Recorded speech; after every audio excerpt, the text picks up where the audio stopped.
This is the Lone Crater YouTube. We hope this video helps. In this video, I will show how to replace the air filter in your Audi Q5. First, gather your tools. You'll need a T25 Torx bit, a ratchet, and a flathead screwdriver. Make sure you have a new, correct air filter ready. This simple maintenance task can significantly improve your engine's performance and fuel efficiency, and it typically takes less than 20 minutes to complete.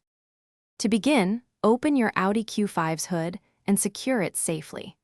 The air filter housing is typically a large black box located on the passenger side of the engine bay.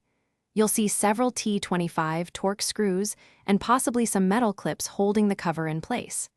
Take a moment to identify all these fasteners before proceeding to the next step. Now, use your T25 Torx bit to unscrew all the fasteners on the airbox cover. Once all screws are loose, gently lift the cover and pull out the old air filter.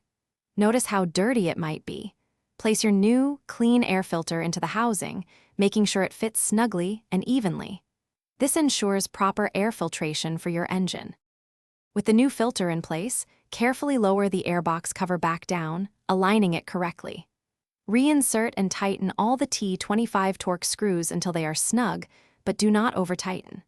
Finally, close your hood. You've successfully replaced your Audi Q5's air filter, which helps your engine breathe better and run more efficiently, saving you money. Thanks for watching. Consider subscribing if we helped you.